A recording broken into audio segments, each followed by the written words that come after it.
I'm back.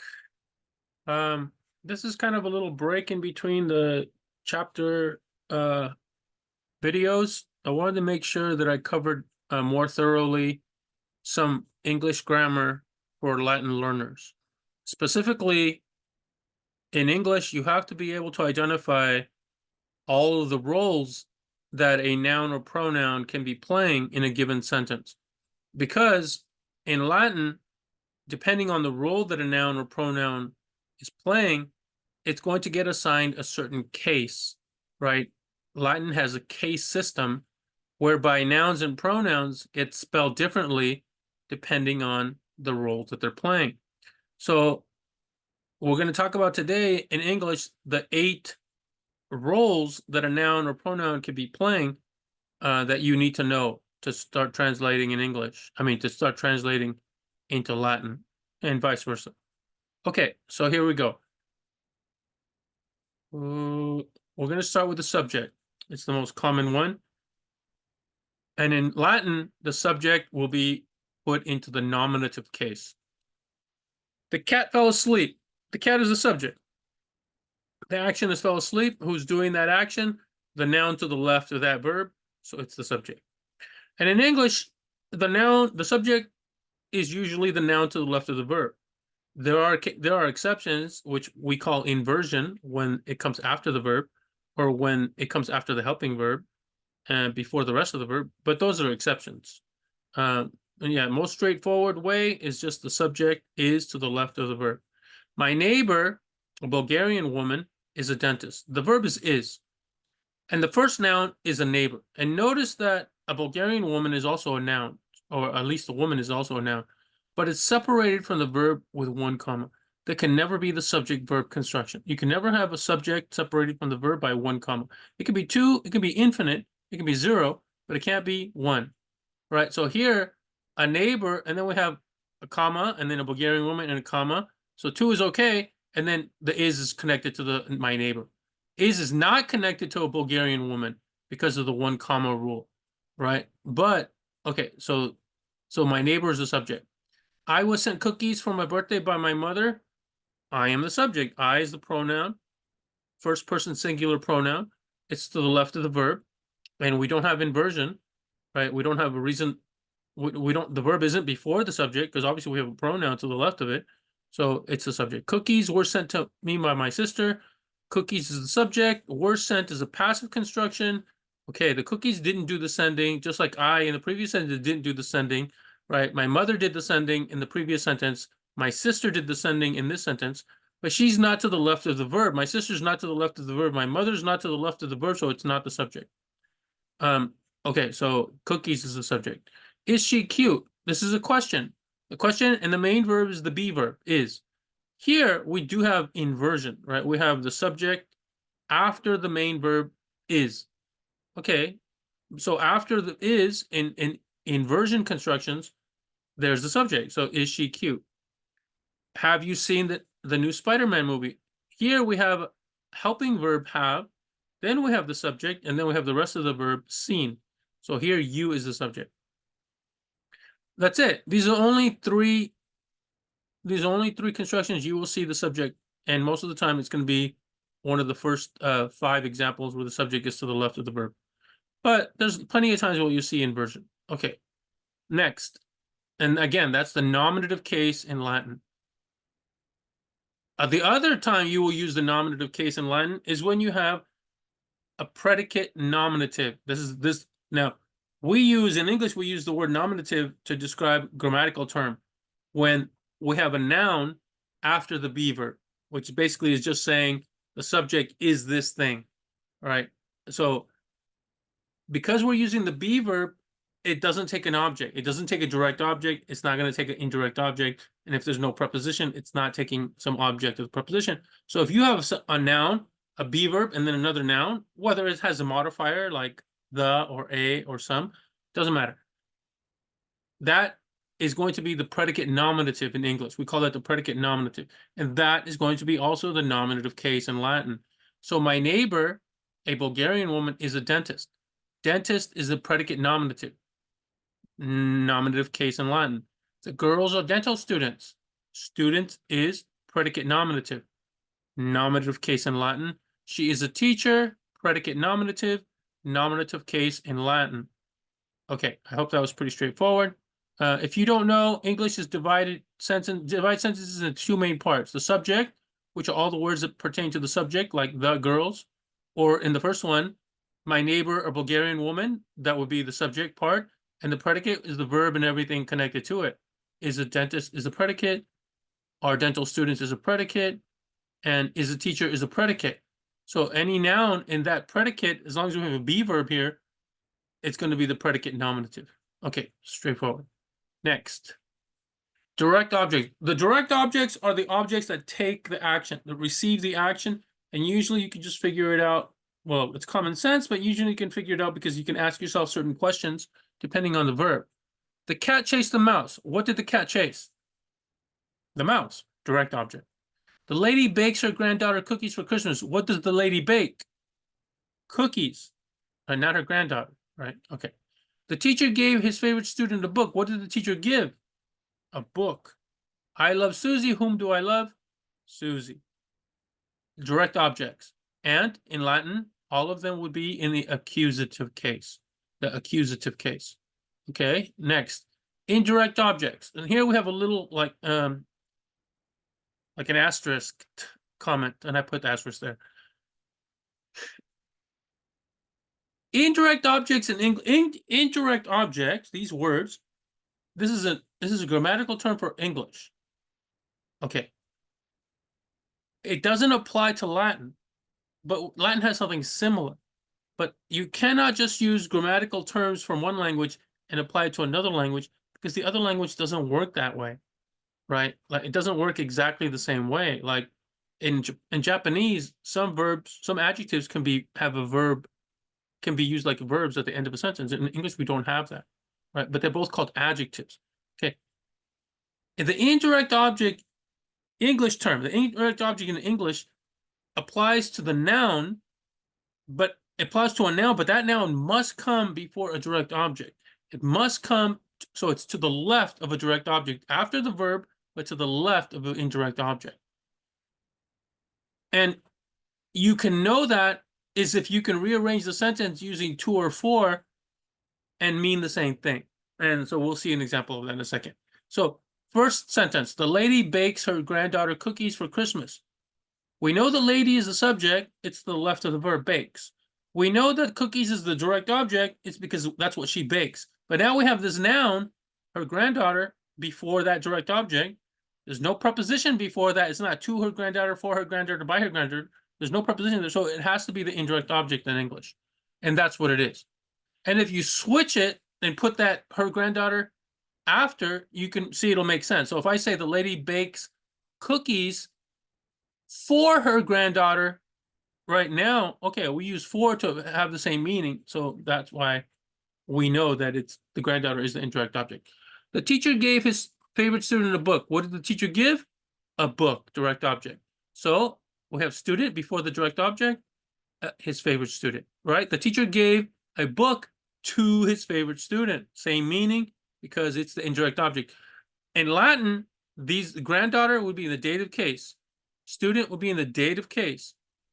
He drew a portrait for his mother.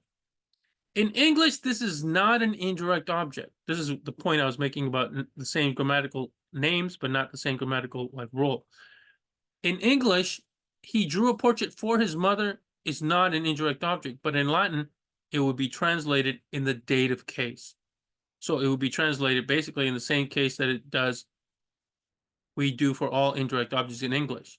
So he drew a portrait for his mother is the same meaning as he drew his mother a portrait, right? Okay, so she sent cookies to her son. Again, because we use to, this is going to get the dative case for her son. It's the dative case. Technically, for his mother is a object of the preposition. Technically, to her son is the object of the preposition. But when we consider that we have to translate it into Latin, we cannot treat it as that. We have to treat it as kind of like an indirect object. So, but basically, you have to use the dative case. Okay, that's it. So that's the dative case. The dative case is for indirect objects and prepositional objects of the preposition that use to or for. Next. Now, we just talked about objects of the preposition. So prepositions are like to, for, by, with, from, during, after, next to, in front of, outside, inside, on. These are prepositions. And when and you have phrases. That means there's going to be some noun or pronoun attached to that preposition. By the barn, on the table, under the bed, next to Susie, during the game. These are prepositional phrases. The nouns or pronouns in those prepositional phrases are what we call objects of the preposition. In Latin, we have two main cases for objects of the preposition. It's either going to be the ablative case, which is most of them, but a good chunk of them, it will also be the accusative case. So when you learn a preposition in Latin, you also have to know, like, what's the preposition for into? Oh, okay, but does that take the accusative case or does that take the ablative case? And depending on what it is, that's how you have to spell whole. Whole will be the ablative case, depending on whether into takes the ablative case or the accusative case. About China. About China is the object of the preposition, or China is the object of the preposition. About China is the prepositional phrase. So about in Latin is de, and it takes the ablative case. So however China is spelled, you have to use the ablative case to spell it. During the movie, during is a preposition. During the movie is the prepositional phrase, and so movie is the object of the preposition. So depending on whether during takes the ablative case or the accusative case, that's how you have to spell movie. Depending on, so I don't know right now off the top of my head. And then by my sister, same thing, right? By my sister is the prepositional phrase. My sister is the object of preposition. So depending on whether by takes the accusative case or the ablative case, that's how you would spell sister. And some prepositions can take either one, but with different meaning, right? So if it like let's say it's by, and by takes the accusative case, it's going to mean something different than by with the ablative case. So note that some prepositions can take either case, but with a different meaning. Okay. Direct address. The direct address in Latin takes the vocative case. Direct address is just the person you are addressing, you are talking to. So if you say, hey, mom, I'm home, or I'm leaving now, or what's for dinner, you're addressing her as mom. So that's the vocative case. Hi, dad. Vocative case. Hey, Tommy, when did you get here? Vocative case for Tommy. Fate, why do you forsake me? Why do you torment me? Vocative case. You are addressing it. Okay. But you have to be addressing it. You can't say, this is my Uncle David. Uncle does not get capitalized. But if you say, hi, Uncle David, Uncle gets capitalized because you're calling him Uncle David, Aunt Susie. But if you just say, this is my Aunt Susie, you're not addressing her as Aunt Susie. You're just saying, this is the relation she bears to me, that of my aunt. So, okay. Sorry for the philosophical speech. Okay. 7, appositives. Appositive is the one you have to do a little bit more. I can't just tell you this is this case or that case. The appositive gets the case of whatever noun or pronoun that it refers to or it's signifying, or you can even think of it as modifying. So what are appositives? Appositives are noun or noun phrases that basically point to another noun or noun phrase and say this thing is this. Right. So for example, that's not the most eloquent explanation, but it's pretty straightforward. My neighbor, subject. And my neighbor, by the way, is a Bulgarian woman. That's all I'm saying. If I say my neighbor, comma, a Bulgarian woman, I am saying my neighbor is a Bulgarian woman, but I don't need the verb is, because this comma allows me just to kind of replace it. So the appositive usually separated by 2 commas in the middle of the sentence. And the appositive usually comes after the noun that it signifies, but not always. It can be reversed. It can be the appositive first and then the noun. And so this is the appositive. And because it signifies neighbor, and neighbor is the subject, so neighbor would be in the nominative case, woman would also be in the nominative case. I bought a new car. A BMW. A BMW is the new car. But the new car is the direct object. It's what I bought. And direct object is the accusative case. So BMW would also be accusative case. My sister, subject. Paola, appositive.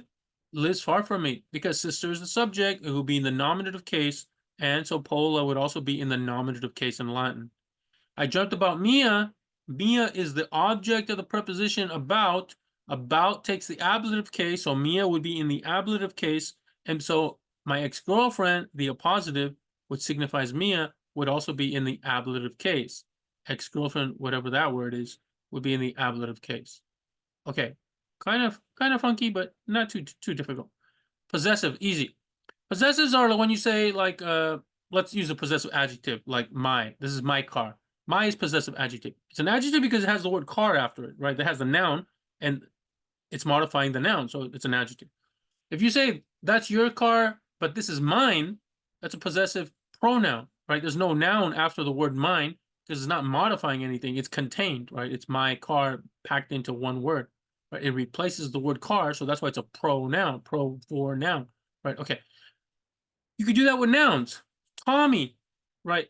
If you make apostrophe s, you made Tommy's possessive. You made it into an adjective, by the way, because it's modifying sister, right? Sister is the noun, sister is the subject, nominative case, but Tommy is in the genitive case. So it doesn't take the nominative case. The possessives take the genitive case no matter where they are. If it's modifying a subject, genitive case. Modifying a direct object, genitive case. Modifying an indirect object, genitive case. Whatever it's modifying, it's still going to be genitive case, right? So, okay, so Tommy's sister, Tommy's in the genitive case. The son of the man, possessive. Of the man is possessive, right? So this is, so the man here would be genitive case. It's just putting the word man into the genitive case. But in Latin, it's usually seen this way, of the man. But there's nothing wrong with your English translation of this way, man's son. But I would get used to writing it of the man. I think it just makes, I don't know, for me, sounds more Latin-y. We are going to visit my wife's parents. My wife's is possessive here. It's her parents, right? Possessive, so wife would be genitive. And she wants to date Lisa's brother. Lisa's is possessive, so Lisa would be in the genitive case. And those are the 8 major roles of nouns and pronouns in English that you need to know so that you can apply the case system in Latin and spell those words accordingly. Accordingly sounds better. Okay, I don't want to go into the Latin too much. I do want to show you what I'm talking about, just so you know.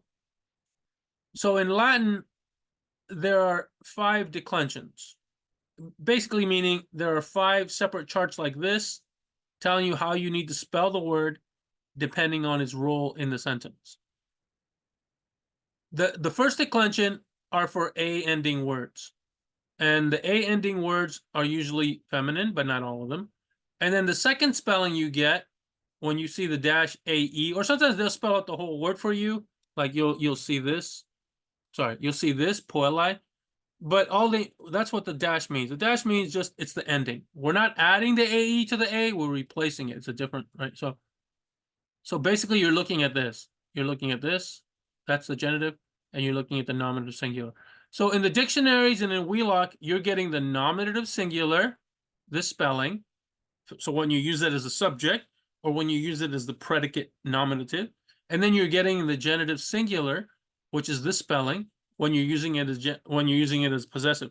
And it's important to know the genitive because that's actually the form that you should remember, because when you have a verb, when you have a noun that changes forms, it's going to change in the genitive first, and that change is going to apply all the way down the chart. It'll be, so you'll see it in the dative and the accusative and the ablative, and so it's better to remember how the word is spelled in the genitive. But to know whether it's first declension, it's usually people just remember the nominative. But okay, but you could actually just remember the genitive. Okay, so this is the word for girl, poela. If I would use a sentence like poela poetam amat, the girl loves the poet, poela is in the subject case. If it was the girls love the poet, it would be poelai poetam amant. Again, poelai would be the plural singular, the girls. Don't worry about the rest of the Latin. I'm not trying to teach you Latin here. I am, but I'm just trying to teach you this, the use of the nouns, right? Okay, and that's all we're talking about.